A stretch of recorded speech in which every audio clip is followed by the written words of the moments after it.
And this role is not something that she would have been a natural for, but she does it really well. We're talking full-on rehearsals with the spotlight on William and Catherine, practice runs on the legendary Buckingham Palace balcony, and intense walkthroughs inside Westminster Abbey. Particularly valued the weight of the Welsh and Scottish representation here today, my lords, which isn't always present in the force. Congratulate her on her new appointment. House of Lords grants Catherine prestigious queenly authority at UK Parliament. This is not speculation, rumour, or wishful thinking. It is an official recognition that Catherine, Princess of Wales, has stepped into a role no other consort-in-waiting has been given in decades. For our community of royal followers, this news is nothing less than historic. It signals both a celebration of Catherine's rise and a sobering reminder of the instability surrounding King Charles's health and the future of the crown. From the grand chambers of the House of Lords came confirmation that Catherine is being considered for inclusion in the small, powerful circle of Counsellors of State, the select few who can act on behalf of the monarch in times of illness or absence. Traditionally, this has been a ceremonial safeguard. Today, it feels like the monarchy's insurance policy for survival. Catherine's name appearing in this debate is a sign that her role is no longer symbolic. It is constitutional. The British monarchy has faced critical transitions before, from Queen Victoria's lengthy widowhood to Queen Elizabeth II's sudden inheritance of the throne at just 25. Moments of uncertainty have defined the institution's resilience. Now, under Charles III, we see another turning point. His reign began with cautious optimism, but whispers of health concerns have only grown louder. Questions about continuity, about who will steady the ship when the king cannot, are not merely whispered in corridors, they are debated in Parliament. The timing of this decision could not be more significant. Over the past year, Princess Anne revealed the secret rehearsals William and Catherine conducted behind palace walls. Quiet, meticulous preparation for a coronation that might come sooner than the world expects. Those accounts shocked even seasoned royal watchers. Balcony drills at Buckingham Palace, candlelit run-throughs at Westminster Abbey, even the involvement of their children in private ceremonial practice. When combined with the Lords' debate, a clear picture emerges. This family is preparing on two fronts. Catherine and William rehearsing the stagecraft of monarchy, and Parliament positioning Catherine for the legal authority to act before she even wears the crown. There is no mystery here. Catherine is the most beloved member of the royal family today, her approval ratings consistently outshining even William's. Her dedication to early childhood advocacy, her steady composure during public crises, and her seamless ability to combine royal duty with the demands of motherhood have made her a figure of admiration across generations. Insiders at Westminster report that when Lord Balf rose to speak in the Lords' debate, his words were simple but piercing. She is destined to become Queen Consort anyway. To include her now is not indulgence, it is prudence. He went further, pointing out that in the event of the throne falling vacant before Prince George turns 18, Catherine could serve as regent in waiting. Such a role would grant her authority unmatched by any Princess of Wales since Queen Mary. This is not a small gesture.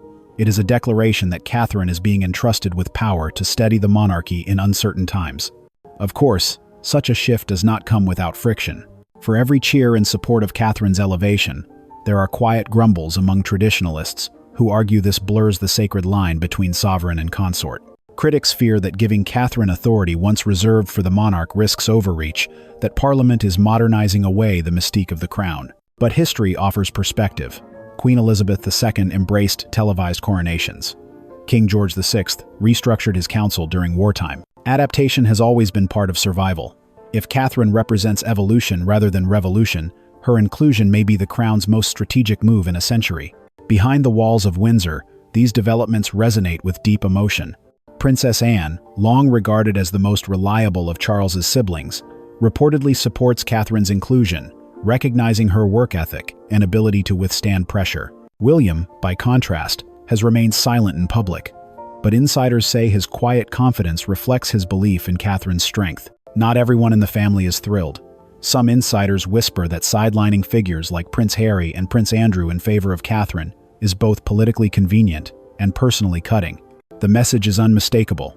Reliability, not bloodline alone, determines relevance. For millions who follow the monarchy, particularly those who admired the late Queen Elizabeth II, Catherine embodies continuity. She is the commoner who became crown jewel, the steady hand in a turbulent family, the woman who has risen above scandal and sorrow to represent grace. Her journey resonates especially with audiences aged 50 and above, who see in her both the legacy of Elizabeth and the promise of renewal. For this reason, today's news carries a deeply personal weight. It is not just about legislation or constitutional clauses.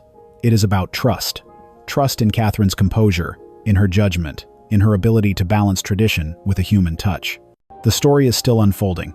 The Counsellors of State bill has already reshaped the lineup by adding Princess Anne and Prince Edward.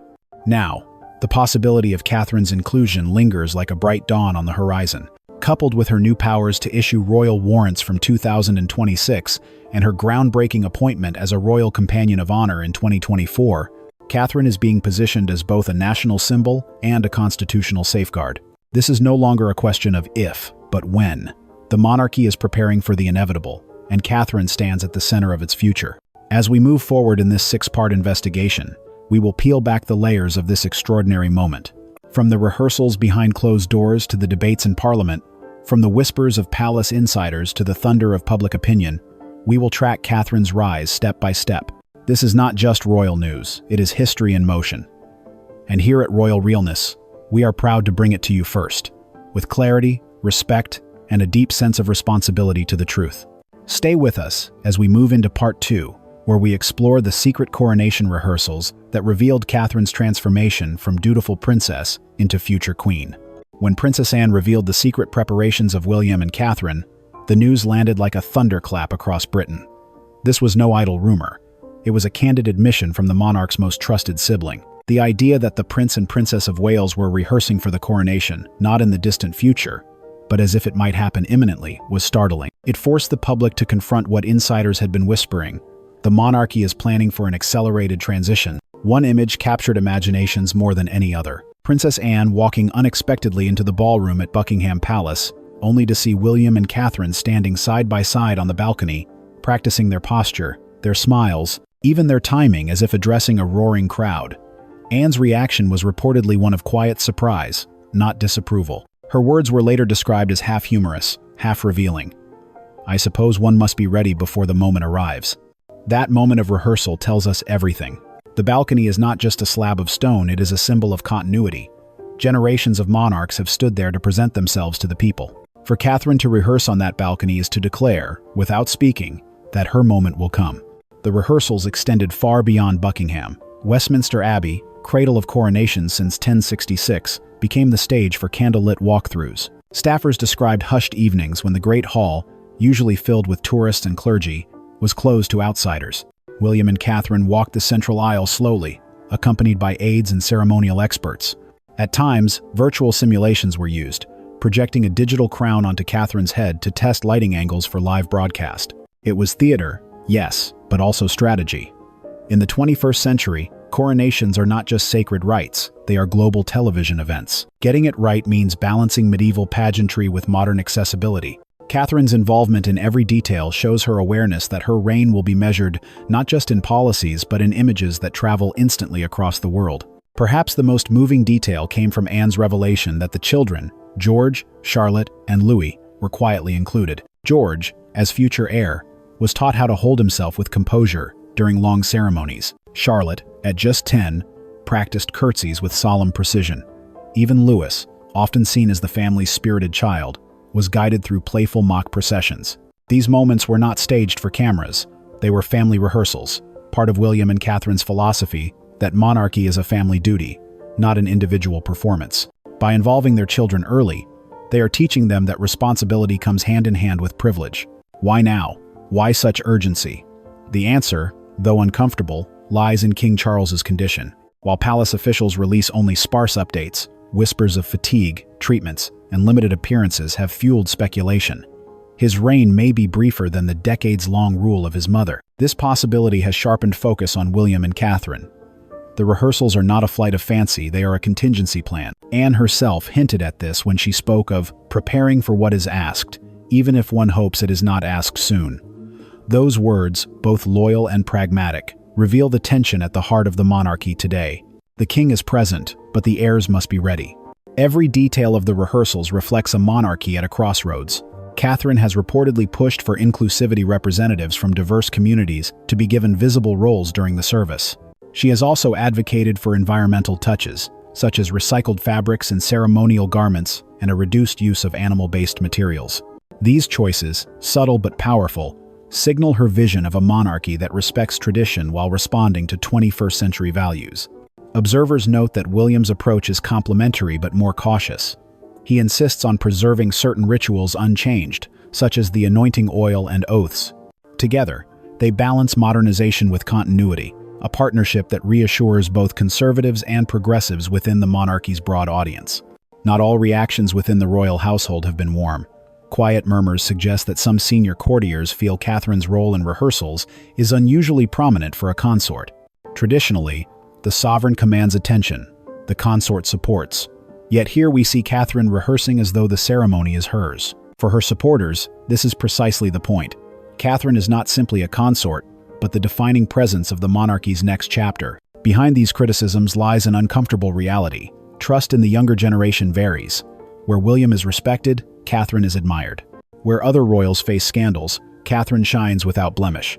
This imbalance fuels both loyalty and envy. The image of Catherine in rehearsal robes at Westminster Abbey may never be officially released, but it lives in the minds of those who heard Anne's account. It is a glimpse of the monarchy's future, a future where Catherine commands not just affection, but authority. For viewers and readers, these stories resonate because they blend intimacy with grandeur.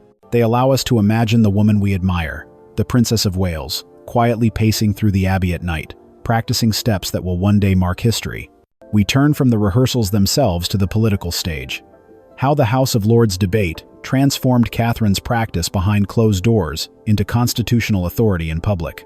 The rehearsals inside Buckingham and Westminster may have been conducted in silence, but the debate that followed was anything but quiet. In the red-leathered chamber of the House of Lords, voices rose over one name: Catherine, Princess of Wales. What had begun as speculation was now an official matter of law. Should she, the future Queen Consort, be entrusted with powers usually reserved for the sovereign? It was Lord Balf who spoke first. His statement was crisp, measured, but unmistakably bold. She is destined to be Queen Consort anyway. To include her now is not indulgence, it is prudence. With those words, Catherine's name entered the official record of parliamentary debate. Across the chamber, murmurs echoed. Some peers nodded in agreement. Others exchanged skeptical glances. The issue was larger than one woman. It was about the very definition of monarchy in the 21st century. Could a consort-in-waiting be given real power, not just ceremonial standing? To understand the gravity, we must look back. Under the Regency Acts of the 20th century, Counsellors of State were appointed to act on behalf of the monarch during illness or absence. Historically, this circle included the spouse of the monarch and the next 4 adults in the line of succession. But times have changed. With Prince Andrew disgraced and Prince Harry living abroad, the list of working royals eligible to serve has shrunk. Parliament had already acted once, adding Princess Anne and Prince Edward to strengthen the roster. Now, attention turned toward Catherine, whose popularity and reliability far outshine many of her royal peers. The arguments in favor were compelling. Catherine has no scandal. She has shown composure in a crisis. Her charitable work, especially in early childhood and mental health, has won her both national and international respect. Most importantly, she is seen as a steady partner to William, someone who could manage state duties with calm precision if Charles were unable to. Lord Balf continued. She has already proven her ability to shoulder the expectations of the nation. Her inclusion would not diminish the crown, it would fortify it. Yet not everyone agreed. Lord Harrington, a staunch traditionalist, warned that expanding Catherine's authority risked blurring constitutional lines. The sovereign reigns. The consort supports. Let us not confuse the two, he declared. To him, including Catherine, was an erosion of principle, a slippery slope toward redefining monarchy itself. Others raised concerns that such a move could sideline other royals permanently. Would granting Catherine power make William and Catherine too dominant, overshadowing even the monarch himself? The chamber buzzed with unease. Outside the halls of Westminster, however, the public reaction was swift and clear. Polls showed overwhelming support for Catherine's inclusion. Headlines praised her as the trusted face of modern royalty. Social media filled with comments from loyal supporters. If not Catherine, then who? It was an echo of what many had felt since Anne's revelation of the secret rehearsals. The monarchy's future is not abstract. It is embodied in the calm, smile, steady gaze, and tireless work of Catherine.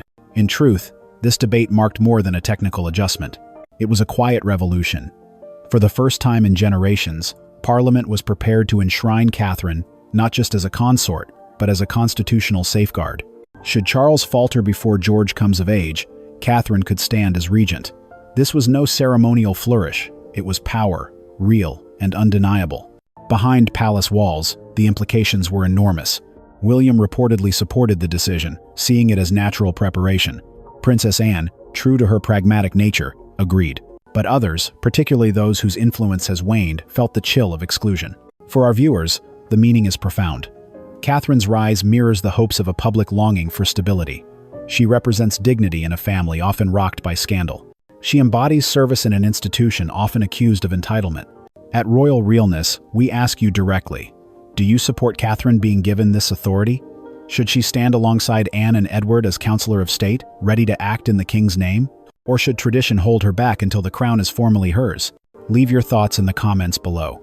Your opinion matters, because it reflects the pulse of a nation still invested in the monarchy's survival. As the Lords adjourned, one thing was clear. Catherine's role had changed forever. She was no longer simply rehearsing in private. She was being positioned, legally and constitutionally, as a central figure in Britain's continuity. The bridge between a fading reign and the dawn of a new one now had her name inscribed upon it. We will dive into the climax of this unfolding story, how Catherine's personal strength and symbolic victories collide with the monarchy's hidden struggles, and what that reveals about the true balance of power inside the royal family. The coronation rehearsals were whispered about by Princess Anne, the fierce debate in the House of Lords, the growing unease over King Charles's health. All of these threads collided in one decisive moment. Catherine was no longer just preparing in silence. She was stepping into the arena of real power. Reports from palace insiders confirmed what many had already suspected. In private meetings with senior advisors, Catherine was briefed on the full scope of duties expected from a Counsellor of State. This included reviewing legislation, signing state documents, and standing in for the king during urgent constitutional matters. These were not ceremonial handshakes. These were acts that shaped the governance of the United Kingdom. For Catherine, the weight of this responsibility was immense. But those close to her describe her reaction as calm, almost serene. One aide recalled her words, "If the king requires me, I will serve without hesitation. This is not about me, it is about the crown." Behind this dignified acceptance, tension simmered. Some courtiers were unsettled by Catherine's swift rise. The monarchy, steeped in centuries of protocol, rarely grants power outside rigid bloodline rules. Catherine's authority was not inherited. It was earned through loyalty, grace, and public trust. For certain factions, this shift felt like a disruption. There were even whispers of jealousy. Other royals, sidelined by scandals or self-imposed exile, watched as Catherine became the face of continuity. While they faded from view, she was stepping into history.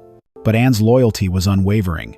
The Princess Royal, known for her blunt honesty, reportedly told a confidant, "She works harder than most. She deserves it." Coming from Anne, that endorsement carried more weight than any parliamentary speech.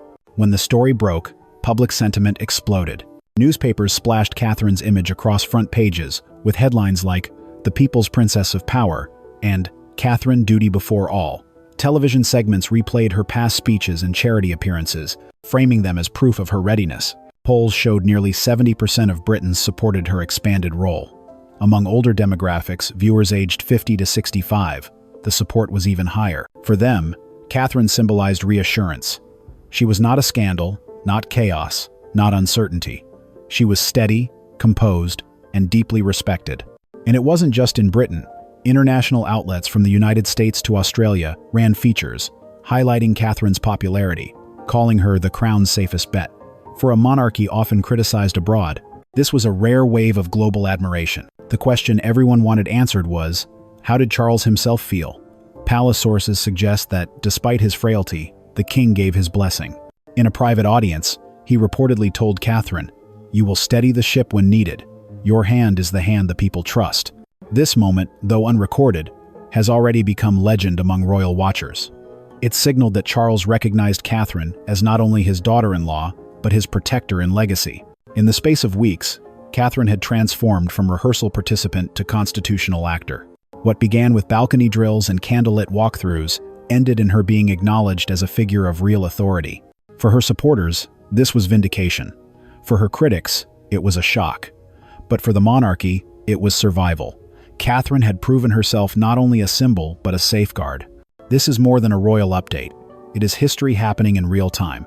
Catherine's journey is not just about palaces and crowns. It is about resilience, duty, and the courage to step into a role larger than oneself. And that is why it resonates. We want to hear from you. Do you believe Catherine is the true stabilizing force of the monarchy?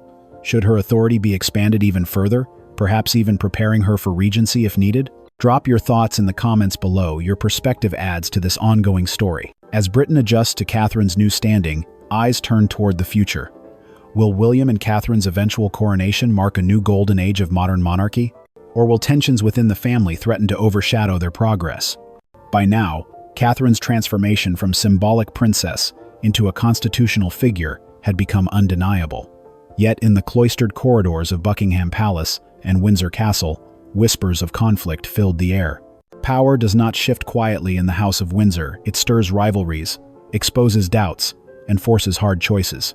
And in this part of our investigation, we open the curtain on the behind-the-scenes struggles that reveal just how high the stakes have become. Among senior courtiers, the question was sharp. Should a woman who married into the family wield such weight? For centuries, royal consorts stood in the background. They smiled, waved, supported, but they did not govern. Catherine's rise was a direct challenge to that tradition. Some of the old guard courtiers whispered that she was moving too fast, too boldly. One reportedly said, "A consort is not a sovereign. Let us not forget the line." Yet another retorted, "Tradition without trust is nothing, and the people trust her." That trust had already been tested. When Prince Andrew's scandals rocked the monarchy and Prince Harry's departure fractured its image abroad, Catherine quietly became the most reliable member of the younger generation. Every appearance, every project, every word spoken in public was carefully judged, and she passed every test. Inside the family itself, the dynamics were complicated. Princess Anne continued to serve as Catherine's shield. Her no-nonsense endorsement, "She works harder than most," silenced critics who dared to undermine Catherine's dedication. For older Britons, Anne's support was crucial. If the hardest-working royal vouched for Catherine, the argument was over. William, by contrast, remained characteristically silent. His silence was not indifference, it was strategy. Insiders say William believes Catherine speaks best through action, not words. By not publicly commenting, he allowed her rise to feel organic, not orchestrated. Still, silence can be misread. Some courtiers interpreted William's quiet stance as hesitation. Others saw it as trust. Either way, it added a layer of intrigue to the unfolding drama. Beyond the immediate household, Catherine's prominence created shadows for others. Those once central to the monarchy's image now found themselves sidelined. Prince Harry's absence from state duties only highlighted Catherine's importance. Prince Andrew's disgrace ensured he would never return to prominence. This left Catherine, Anne, Edward, and William as the monarchy's core. But with such a small circle, every move was magnified. Some within the family feared Catherine's rising star could eclipse William himself. Others quietly muttered that her influence with Parliament was stronger than it should be. And yet, in every public poll, in every newspaper column, in every broadcast panel, the verdict was the same. Catherine was the people's choice. King Charles faced his own dilemma. On the one hand, he wanted to empower Catherine, knowing she embodied the stability the monarchy desperately needed. On the other, he was cautious of creating a precedent. A consort with such authority had no direct historical parallel. Even Prince Philip, husband to Queen Elizabeth II, never carried such formal powers. But Charles, ever pragmatic, chose survival over hesitation. He reportedly told advisors, "We must lean on those the people trust. If the people trust Catherine, so must we." This was a remarkable statement, one that confirmed what many had suspected. Charles understood his reign would be brief compared to his mother's. Catherine was not just a daughter-in-law, she was insurance for the crown itself. As these debates played out in private, the public was clear. Social media was awash with support for Catherine. Comments ranged from admiration to relief. "She's the only one who hasn't let us down. If she were queen tomorrow, I'd sleep easier." Television programs framed her as the modern backbone of the monarchy. Talk radio callers praised her dignity in contrast to royal scandals. And in international coverage, Catherine was increasingly positioned as Britain's most influential soft power ambassador. Polls confirmed the sentiment. Catherine's approval ratings soared above 80%. Eclipsing every other royal except the memory of the late queen. What made Catherine's rise so powerful was its subtlety. She did not demand attention. She did not issue grand statements. She worked. She visited hospitals. She championed children's causes. she carried herself with quiet dignity. This strategy of silence worked in her favor. While others courted controversy or clung to outdated privilege, Catherine let her reputation build through action. And when the time came for Parliament to act, she was the natural choice, not because she fought for it, but because she had earned it. At the heart of this struggle was something deeply human: respect. Catherine had not been born into royalty, yet she carried its weight with more grace than many who had. To the public, she embodied the dream of a monarchy that could still be relevant, compassionate, and modern. It was this emotional bond between Catherine and the people that unsettled some royals but reassured millions. The monarchy was no longer a fading relic. It had a future, and that future had Catherine's face. Here at Royal Realness, we want to bring you closer to this unfolding story.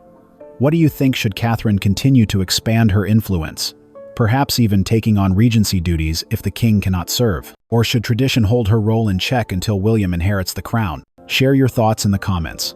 Every opinion adds depth to this historic moment.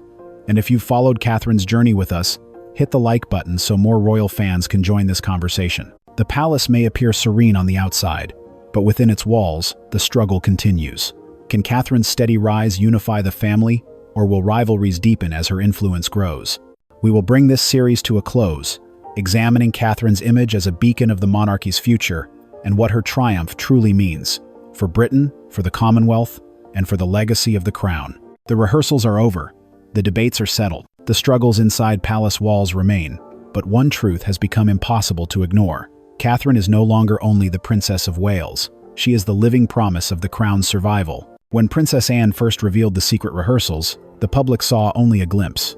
Now, those late-night walks through Westminster Abbey and quiet balcony drills feel like prophecy. Catherine has transformed from silent support into a figure of authority trusted by Parliament, blessed by the king, and embraced by the people. Her story speaks to something far greater than royal ceremony. It speaks to resilience, service, and the power of steady grace in a world hungry for stability. Catherine represents the bridge between the fading era of Charles and the hopeful reign to come. For older generations, she carries the memory of Elizabeth II in her dignity. For younger audiences, she symbolizes modern values, family, inclusivity, compassion. In her, Britain sees both the weight of tradition and the possibility of renewal. And when the day comes, whether sooner or later, that Catherine stands crowned beside William, it will not feel like an accident of lineage. It will feel earned. History rarely announces its turning points. They arrive quietly, disguised as whispers, rehearsals, or small decisions in Parliament chambers. Catherine's rise has been one of those turning points.